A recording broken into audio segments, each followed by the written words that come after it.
Hi, I'm Eloy Ortiz Oakley, and welcome back to The Rant, the podcast where we pull back the curtain and break down the people, the policies, and the politics of our higher education system. In this episode, I get to talk to Scott Pulsipher, President and CEO of Western Governors University, WGU. WGU is one of the trailblazing universities built to serve working learners through a competency-based education model. Since its founding in 1997, WGU has grown to serve more than 150,000 learners throughout the country. We will discuss WGU's roots, its evolution, and how it's harnessing technology to better serve learners of all backgrounds. So, Scott, welcome to The Rant. Eli, it's great to be with you. Thanks for having me on. Well, it's great to have you, and thanks for all the work that you're leading. And you've been leading WGU since around 2016, if I have that right. And throughout that time, you've seen rapid growth of your university. You've seen a lot of changes take hold. You've lived through a pandemic. However, before we get into the WGU story, let's get to know your story. So, Scott, tell us about your higher education journey and what led you to this leadership position at WGU. As much as I don't like starting with myself, I suppose it's a little bit different than many who found themselves in a position like this. It was a combination of, I suppose, a lot of preparation through other experiences that may have not been within higher education, a growing affinity for it and how education can certainly change the lives of others for the better. But then a little bit of serendipity and maybe chance or coincidence at least. And that is to say that most of my prior experience prior to WGU was within the private sector, particularly within technology and software startups and Amazon. And prior to that, I was in management consulting way back early in my career. But beginning around 2010, I personally started actually associating with my undergraduate alma mater, Brigham University, that's also based here in Utah, where I'm now based. And I start having the opportunity to participate on an advisory board, started guest lecturing and participating in seminar series. And so I started getting connected again with all of those nostalgic experiences that I had in terms of how education helped shape my future and the prospects I had in my life. And that was quite fun. But what was interesting around that time too, is I was working up in Seattle, Washington in Amazon. And the executive recruiter that I started to get to know, because he'd been trying to recruit me to other technology firms, it happened to be the case that after I had already chosen to leave Amazon and join another software startup that happened to be headquartered here in Salt Lake City, Utah, and I and my family had already made the move, that it turned out that WGU had actually hired this executive recruiter, and the partner who was on point knew me and had known that I had taken an opportunity that brought me to Utah. And he started simply just pinging me a little bit, persuading me to meet with Bob Mendenhall, my predecessor, asking me to say, hey, this may seem different than what you might have anticipated, but it's something that I think you'd be particularly well suited for. It's an organization, as you know, Eloy, a little bit of WGU. It's an organization that is student first and student obsessed, that has a tech mindset. How does technology enable the disruptions and the innovations that we intend to better serve our students? And certainly three things I think came together somewhat. One is an interest and a passion for how education can be a great catalyst for people to change their lives for the better. Second, a background that I had in technology and how can technology also shape how we think about the practices and processes within higher education to make it more accessible, more relevant, more affordable, more student-centered, more personalized. All those dimensions was something. And third, it was also an opportunity for me personally to see how the way in which I could lead, could continue to innovate and reinvent things, and could fundamentally have an impact on the lives of those that I lead here at WGU and developing, advancing the culture of WGU. And so for me personally, it's also had a real opportunity to make a difference in the lives of those with whom I associate. And hopefully they can say that they're better because of their association with me. And so those all came together. And here I am, somewhat back again to higher education because I didn't come through those academic ranks that you often see within the leadership of higher education institutions. Well, WGU, I think, was in an interesting point in time, continuing to grow, and given its presence online, given the changing use of technology, it probably made sense to look at somebody who had that experience, that user design experience. And I think you brought all that with you. Is there anything from your education experience that you bring with you into this job? Anything that struck you as you were an undergrad or working in your professional life that you think is relevant to your situation there at WGU?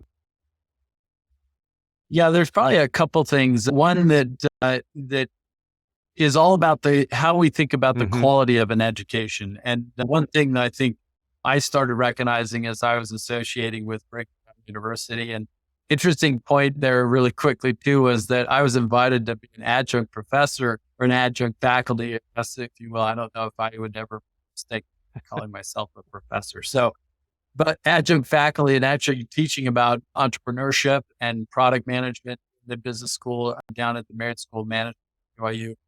And one of the interesting things that came about is because a lot of the things that I was being exposed to was whether or not the things that they were teaching and the things that the students were being required to learn, whether they were actually relevant to the world of work, particularly within the technology sector that I was coming from, is it seemed like there was a disconnect. And so the seminars that we'd give and the lectures we'd give became incredibly valuable to the students, at least as I saw it, because they started seeing how what they needed to learn and what they were learning, how it was actually going to apply to the opportunities that they were going to pursue.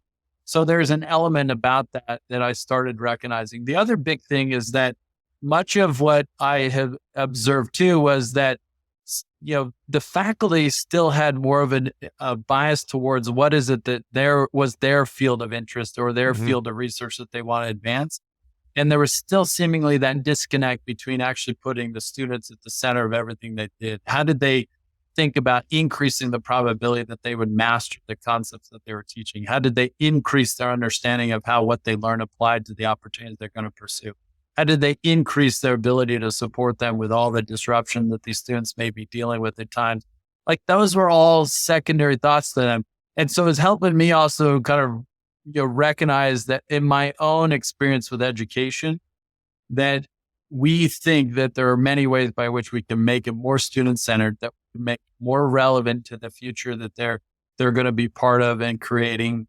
And so those are elements to it. And certainly as I became more directly associated with WGU, other factors around affordability and service models and all the co-curricular things that get designed around what I now more often call the emerging adult experience, like those start to become an interesting set of issues that I think we're grappling with and always trying to figure out how to make more directly focus on the education. As I define it, by the way, is the acquisition of knowledge, skill, and ability. Like if that's your primary purpose, how does everything that you do increase success in delivering that value proposition rather than letting things become purposes or products or services in and of themselves? Right. And so those are some of the things that I have been drawing from regularly to say, hey, for us to really deliver the value proposition and help people change their lives for the better, is it centered on their success, the primary beneficiary? Is it relevant? Is it accessible and traversable?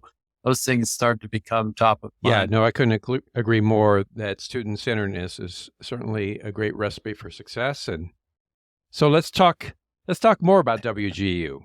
Scott, for those listeners who are not as familiar with the story of WGU as I am, can you tell us a little bit about the university, its history, who you serve, and a little bit about your mission? As you mentioned in your intro, founded over 25 years ago, 1997, January of 1997, that it was actually the product of a lot of governors of 19 different Western states coming together, all of them invested significantly through their state budgets. But what they recognized is that they did not have all the residents of their respective states participating in those public systems of higher education. They weren't able to access and serve the very diverse population of individuals within their states. And so they were investing in a solution or an approach to how do you dramatically expand access to high quality education for all those that aren't participating in it. You've heard this before, Eloy, is like one of the simple references was, how do we help those that have some college but no degree? How do we help those individuals actually attain the credentials they need that are a key signal to them advancing in the opportunity? And why are they doing this? Because it's also in their economic interest. It's in their community and social interests that they have for their respective states. Like the more that they have participate in the opportunity, the more it actually compounds the benefit for everyone. And so that's what WGU was founded on, is the simple purpose of how do you expand access to high quality education so people can change their lives for the better, so they can participate in and contribute to their communities and the societies in which they are part of. And so these governors created this institution utilizing two initial things that I would highlight. One is you referenced briefly, which is Governor Roy Romer out of Colorado was a huge advocate for competency.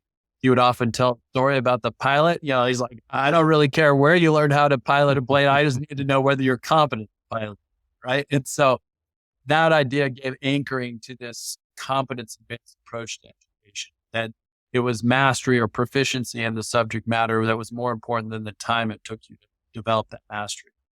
The other dimension came from Governor Levitt in many ways, who certainly in 1996, when the idea began emerging, and then 97 when founded, like this is still the early days of the internet. The vast majority of the population didn't have email addresses yet. They didn't necessarily have AOL online. They didn't have access to those things. But he certainly believed, like many did in that time period, that the internet was going to dramatically change and democratize things in a way that that we had not previously experienced. And so out of that emerged WGU. How do we better serve those that could largely be classified as working learners, individuals who have many other demands on their time, full-time jobs. They may have family. They may be older than your traditional college student. They may be in rural populations or military or first generation students. These are those ones that have not historically participated at the same high rates as individuals who would be participating that come from more privileged backgrounds or higher income strata. And so that is still core to our mission. We know the huge value that education is in helping people change their lives. But if it's not accessible, if it's not affordable, if it's not traversable, meaning completable, then why are we investing in only this model of public, systems of higher education? There needs to be space for many more models so that many more can actually acquire those credentials and the knowledge and skills they need to access the opportunity. And so that's where WGU is today. We certainly are very different than that original idea, and we've added many more elements to it. So one of the key elements that's been key to the success of WGU is this competency-based education model that you talked about. WGU is a pioneer in CBE, as we call it. In fact, when I was chancellor of the California Community Colleges, we used the WGU CBE model as an example of what we were designing for when we created Calbright College. So tell us about your CBE model. And you were also recently mentioned in a bipartisan piece of legislation from Senators Mitt Romney and John Hickenlooper that would finally provide some statutory language and authorization for CBE. Tell us a little bit about that effort and why codifying CBE is needed. It's certainly been a privilege to associate with you, Eloy, in our endeavors in this regard, because we know that even as effective as a credit hour may have been, or a seat time may have been in or not effective, measuring and managing or monitoring, or not effective, monitoring learning. That's probably apropos the title of your podcast. It's like, has anyone really investigated the credit hour and how effective it is?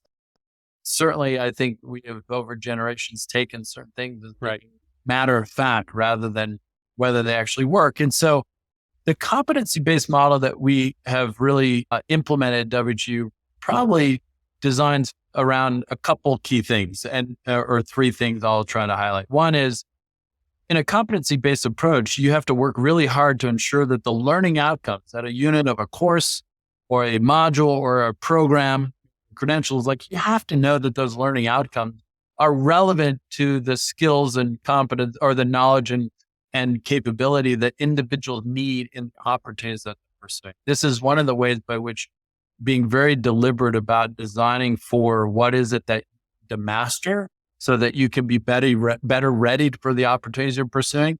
that is one of the core elements of our competency-based design. And today, having that level of detail has also allowed us to map it to the skills library in the world of work that are showing up increasingly in job roles.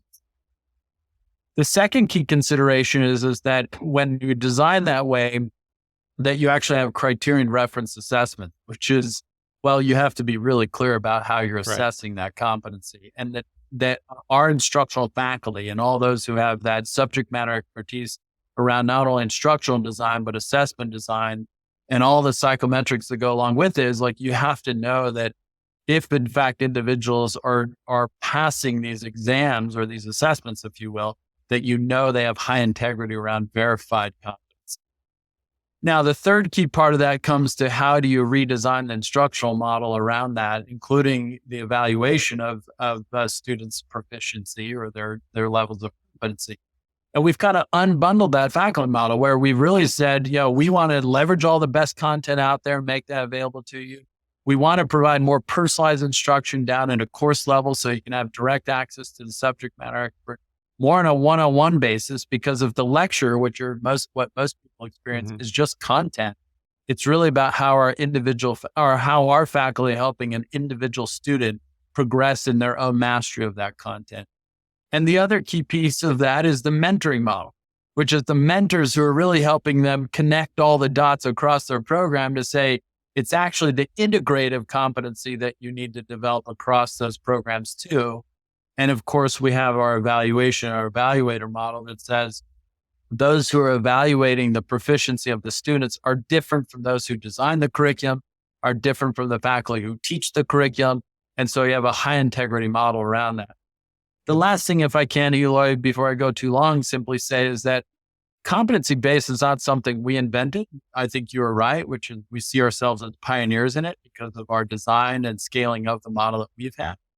But competency-based has existed for a long time. And I often say, is like most students have probably experienced it, because there are licensure programs in medicine, bar exams, and CPA exams, you name it. Like there's plenty of exams out there that individuals have to take and pass to effectively be deemed competent to practice that which they're going to practice. And so it already exists with a lot of educational domains. The other thing I just simply ask individuals is to just think of that class that you realize that going to the lecture wasn't that important for you to develop mastery of something.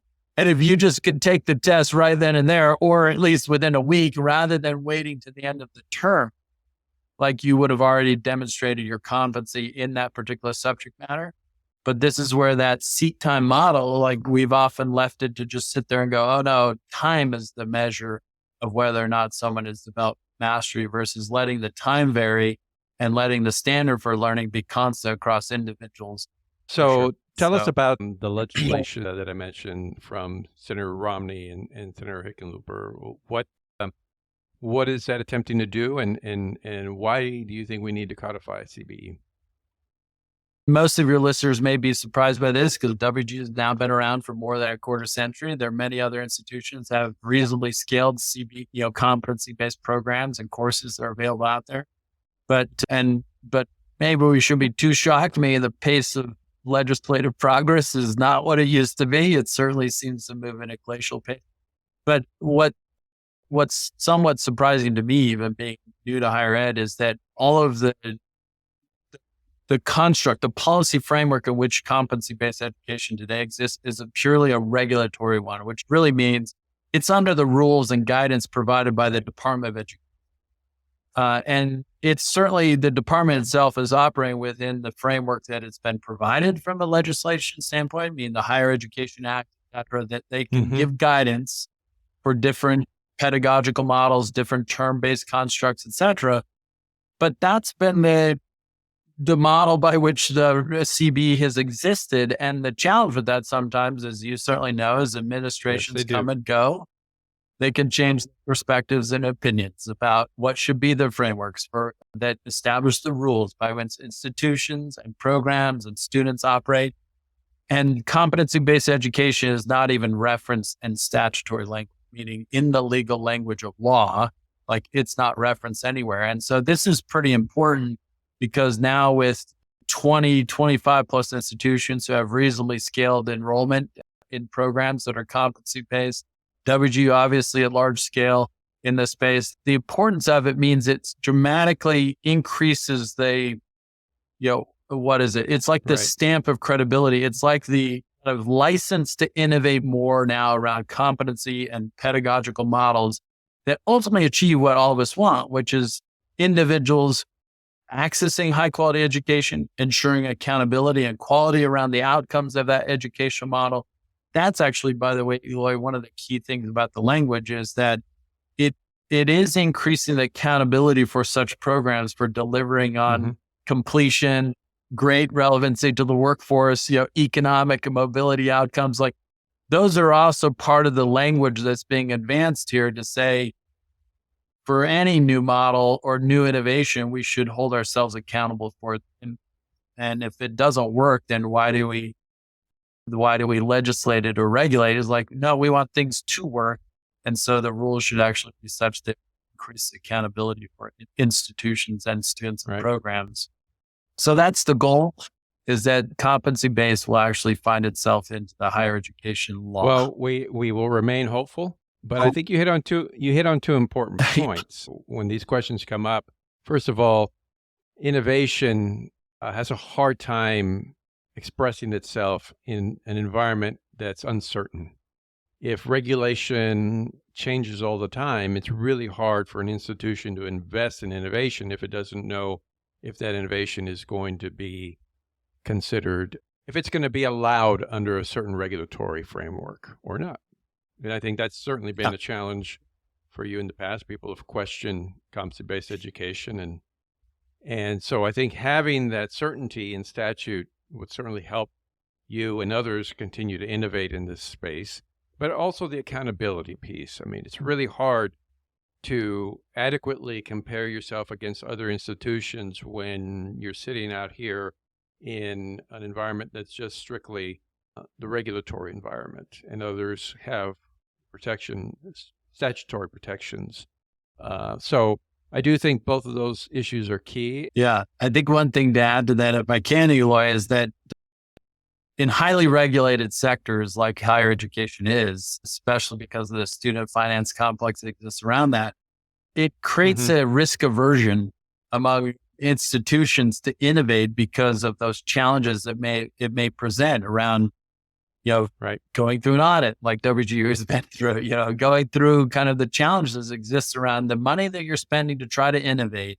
If it could get turned off, on a whim or on someone signing something, it's like, that is detrimental to the innovation disposition that we should have within higher education, because what we have has only worked so much. And I think the data is mostly showing that's worked really well for those who've come from higher income backgrounds.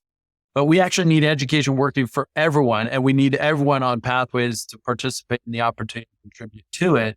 And so we need more models of education. We need more means by which we're actually accessing students. And if there's mostly this regulatory overhang or this aversion to innovation because we're worried about impact, that it never gives institutions opportunity to start. But you also hit on the other key point, which I think is part of WGU's knitting. And I've said this before, that innovation without impact is just a bad idea.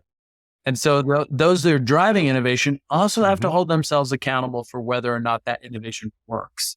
And if it doesn't work, we don't want to keep funding things that don't work, where if WGU can also help increase accountability for impact in higher education, even for institutions or programs that have existed forever, that's a good thing, because we'll actually get the resources and the dollars and the attention going to those things that are increasing access or improving quality, reducing costs, and increasing affordability.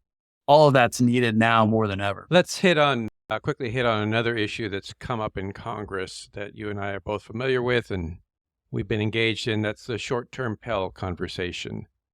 WGU has been supportive of this effort. How would your learners benefit if we did have short-term Pell come to fruition? The short answer to that is like in the immediate or the short term is like not very much. Like we don't have within our portfolio today credential pathways or programs that would typically within, the construct of short-term programs. And there are already rules on the books related to credit bearing or accredited programs that would already be Pell eligible that are less than a bachelor's degree or even less than associate. This primarily is around programs that are increasingly needed for the rapidly changing world of work. But you and I talk about this a lot, which is the one and done model of higher ed, meaning go to school after you graduate high school, hopefully finish within 4 or so years, and get this one lump sum thing of education, and the rest of your life should be great. However, the world of work is changing so fast such that the skills and capabilities needed in it we believe that it's increasing the need for and demand for among the students as well as the employers, more consistent and continual upskilling and reskilling. And that's not going to happen through 4-year pathways. This is going to happen in short-term nature. But you also want to know that those credential pathways, that they're highly relevant to the world of work, that they're coming from accredited institution bodies that are being held accountable for delivering value for the student, that they're affordable and accessible. And that's where short-term Pell comes to bear, that there are many, many working learners out there, and many of those also coming from minoritized or disadvantaged backgrounds who even didn't have access, if you will, to more traditional post-secondary pathways. That is a way to dramatically expand access to those pathways that are going to be relevant to the world of work. And so it's not going to impact WGU's student population in the near term, but we see it as being aligned with where we see the educational work life cycle going in the future, where you have more continual upskilling and reskilling, and those have to be through shorter duration, shorter formats than a 2 or 4 year or a 2-year master's degree. So that's how we see that happening. And hopefully it comes about and comes to fruition, because I think we'll see a dramatic uptake in them when the affordability is starting to be addressed in a way, particularly in activating population reskilled into the future. Well, I'm hopeful that this question about reskilling and upskilling the American workforce is finally starting to settle in with our policymakers in Washington, D.C. I know many states have already started to go down this road, so hopefully the federal government follow suit here quickly. You touched on the issues of technology and the rapidly changing technology in our society, in the workforce. And there's talk in every corner of the ed tech world and the traditional higher ed world about things like generative AI and its impact on post-secondary education. How are you and your team thinking about technology and specifically GAI to better serve your learners? I will say that one thing that we're not particularly concerned about is what probably gets most of the coverage out there is the narrative around how students may be utilizing it to fake as if they're competent and proficient. And I think we're probably less concerned about that, because I do believe that we have significant investment models by which you can actually have authenticated and validated that the individual who has participated in the assessment is that you can design the assessments in a way that you can't, have your AI co-pilot with you taking the test. But I will say that where we're much more encouraged is that if AI is the next generation of technology and tools within the technology domain that help us dramatically improve the design and development of curriculum, or help us dramatically personalize the instruction and services and support around the student lifecycle across that curriculum, if it dramatically increases our ability to increase what we like to call systemic equity, so you can dramatically remove barriers to access, or you can dramatically remove inherent biases that might exist within curriculum design, et cetera, to advance more systemic equity. So you increase the probability that everyone can succeed. It's in those domains where we see artificial intelligence being particularly interesting. 2 examples I'll just use. One is how we think about instructional design. I was even reading an article today that if an AI is starting to use content produced by other AI, it could start to rapidly degrade the value of the content. But that doesn't mean that AI can't be a successful co-pilot in helping our instructional faculty or our design faculty in particular. How do we better identify the efficacy of different content options that are out there, increasing the quality and relevancy of the curriculum design, increasing the propensity of every type of student successfully learning and mastering that content? I think we'll get better at designing instructional content itself, and even assessing and evaluating different content options are out there. So it improves the quality of the curriculum itself.